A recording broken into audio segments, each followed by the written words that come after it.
Hello students, welcome. I hope you are all doing good. तो जैसा कि आपको पता है, लर्न बाय मैप्स के नाम से एक सीरीज हम पिछले काफ़ी टाइम से चला रहे हैं। आज हम इसका सेट 50 डिस्कस करेंगे। पूरे वीक में जो जो इंपॉर्टेंट मैप्स आते हैं from current affairs and static affairs, उसको हम एक क्लास में डिस्कस करते हैं। Learn by maps for UPSC and state PCS exam set 50 शुरू करते हैं। चलते हैं आज के हमारे पहले मैप पे। आपको पता है बांग्लादेश पिछले कुछ वीक से लगातार न्यूज़ में है। चाहे हाई कमीशंस देख लो, चाहे पूरा इंडिया बांग्लादेश बॉर्डर देख लो, तो इस बॉर्डर पे ही थोड़ा सा फोकस करते हैं। आपको बांग्लादेश के बॉर्डर पे जो इंडियन स्टेट्स देखने को मिलती है वो है वेस्ट बंगाल, यहाँ पर है मेघालय, उसके ऊपर है असम, और आपको यहाँ पे मिलेगा त्रिपुरा और मिजोरम। इन स्टेट के साथ जो बॉर्डर है वहाँ पर बीएसएफ और वेरियस बॉर्डर प्रोटेक्शन फोर्स काफ़ी ज़्यादा अलर्ट पे कि किसी भी तरह की इंस्टेबिलिटी अगर बांग्लादेश में बढ़ती है, पॉलिटिकल इंस्टेबिलिटी, सिक्योरिटी इंस्टेबिलिटी, तो वो किसी भी तरह से हमारी कंट्री को इम्पैक्ट ना कर पाए। ठीक है। इसरो ने रिसेंटली लॉन्च किया एक कम्युनिकेशन सैटेलाइट को। ये जो कम्युनिकेशन सैटेलाइट है, इसको लॉन्च किया गया LVM-3 रॉकेट, जो आपको पता होगा पहले GSLV Mark 3 होता था। इस तरह के लॉन्चेस को इसरो करता है आंध्र प्रदेश के श्रीहरिकोटा से, जहां इसरो के पास 2 लॉन्च पैड्स है। पर आपको पता होना चाहिए तमिलनाडु में इसरो अपना 3rd लॉन्च पैड भी बना रहा है, जो अगले साल से कमीशन कर लिया जाएगा। अगले साल से हम वहां से भी लॉन्च देखेंगे। अभी का ये जो लॉन्च था, जिसमें स्पेस में क्या लॉन्च किया गया, स्पेस में लॉन्च किया गया ब्लू बर्ड ब्लॉक 2 सैटेलाइट को। सक्सेसफुली सैटेलाइट लॉन्च हो चुकी है। ये लॉन्च किया गया फ्रॉम श्रीहरिकोटा, जो आपको देखने को मिलता है आंध्र प्रदेश। यूएस पिछले कुछ दिनों से बहुत सारे एयर स्ट्राइक्स कर रहा है अपनी कंट्री के बाहर। रिसेंटली नाइजीरिया में न्यूज़ आई, उससे पहले सीरिया में न्यूज़ आई।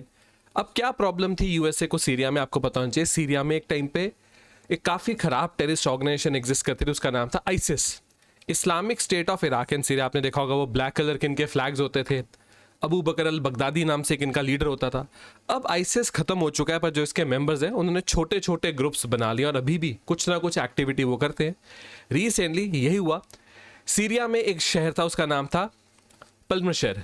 अब इस शहर में कुछ आइसिस से जुड़े, एक टाइम के जो आइसिस से जुड़े लोग थे, उन्होंने यूएस सोल्जर्स को अटैक किया, जिसके बाद यूएसए ने सीरिया की अलग अलग लोकेशंस पे जहाँ जहाँ उनके पास कोई ना कोई इंफॉर्मेशन थी मे बी कि आइसिस की प्रेजेंस है, वहाँ पर काफ़ी ज़्यादा एयर रेड्स करी। ये जो पूरा रीजन है, जहाँ पर आपको पता है कि एशिया खत्म हो रहा है, यूरोप शुरू हो रहा है, तो यहाँ पर ये एशिया खत्म हो रहा है, यहाँ यूरोप शुरू हो रहा है, नीचे अफ्रीका शुरू हो रहा है। ये वाला जो रीजन है, इसमें काफ़ी कुछ हो चुका है। सीरिया अनस्टेबल हो चुका है, इराक अनस्टेबल हो चुका है, इसराइल में एक वॉर अलग से चलती रहती है। तो ये काफ़ी क्रिटिकल एरिया है पूरी दुनिया के लिए। ठीक है।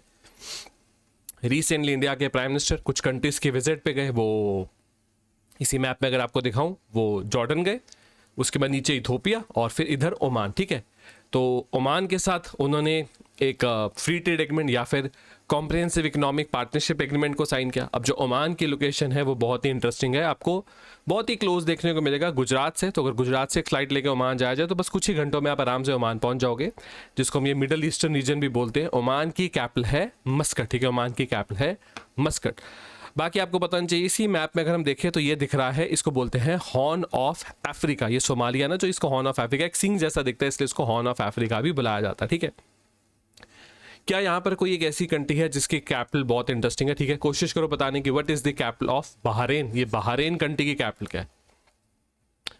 कवच सिस्टम। आपको बताना चाहिए इंडिया में दुनिया का one of the most complex railway system है। आपको पता ही अलग अलग जोन्स में डिवाइडेड है, जैसे central zone, eastern zone, east central zone, ये अलग अलग मैप्स है। जैसे अगर हम देखें, ये जो राजस्थान वाला जोन है, कौन सा जोन पड़ा, तो ग्रीन कलर का जो जोन यहाँ दिख रहा है, तो ये बना नॉर्थ वेस्टर्न जोन। ठीक है, ये है नॉर्थ वेस्टर्न जोन। ऐसे आपको बहुत सारे जोन्स देखने को मिलेंगे। इस मैप को आप पॉज करके अच्छे से देख सकते हो।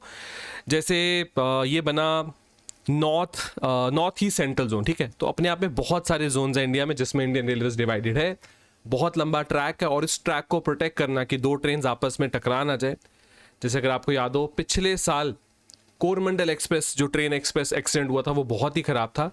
तो इन सब चीज़ों को रोकने के लिए एक सिस्टम हमारी कंट्री में काम करता है, उसका नाम है ATP, automatic train protection system, या उसको ऑफिशियली हम लोग बुलाते हैं कवच सिस्टम। तो फिर कवच होने के बाद इंडिया में अभी भी ऐसे ट्रेन एक्सीडेंट्स क्यों होते हैं? क्योंकि कवच अभी पूरे नेटवर्क पे डिप्लॉय नहीं हुआ। धीरे धीरे कवच कितने नेटवर्क को कवर कर रहा है, उसकी डिप्लॉय एरिया को बढ़ाया जाता है। रिसेंटली इंडिया के रेलवे मिनिस्टर अश्विनी वैष्णव बता रहे थे, anti collision system installed on 2000 kilometre of rail network. अभी और काफ़ी ज़्यादा रेल नेटवर्क इंडिया में पेंडिंग है।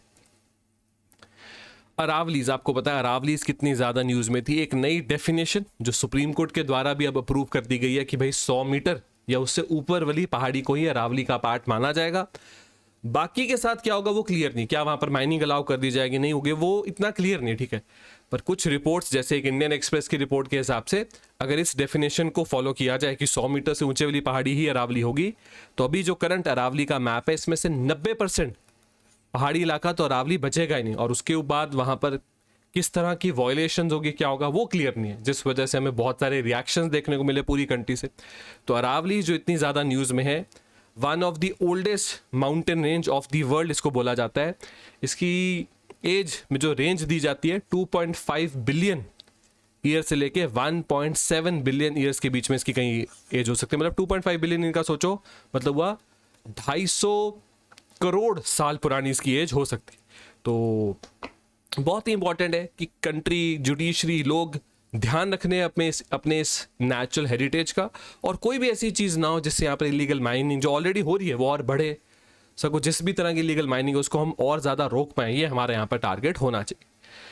SIR के नंबर्स रिलीज होने शुरू हो चुके हैं। SIR 1.0 हुआ था बिहार में, अब SIR 2.0 जो 12 स्टेट्स और यूटीज़ में किया गया, अब उसके नंबर्स आने शुरू हो चुके हैं। ये वो 12 स्टेट्स और यूटीज़ हैं।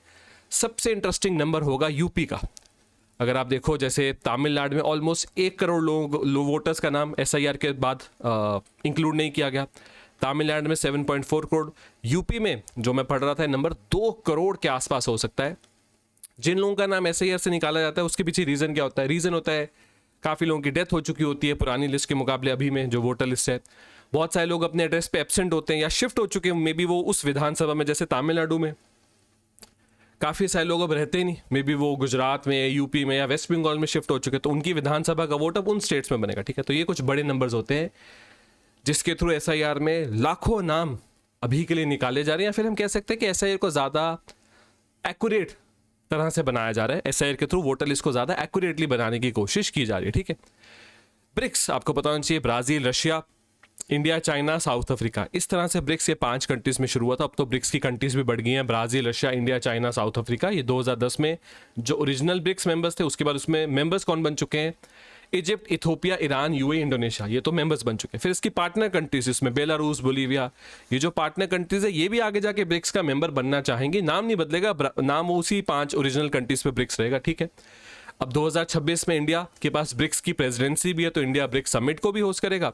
और अब अगर आप देखो दुनिया में 2 ग्रुप्स बन गए। एक वो ग्रुप्स जो या तो ब्रिक्स का मेंबर है या ब्रिक्स का मेंबर बन जाएगा, और एक आप देखो दुनिया में G7 जिसमें US और यूरोप की थोड़ी ज़्यादा प्रेजेंस है। तो इकोनॉमिकली ये 2 ग्रुप्स फ्यूचर में काफ़ी ज़्यादा एक दूसरे के आमने सामने आएंगे।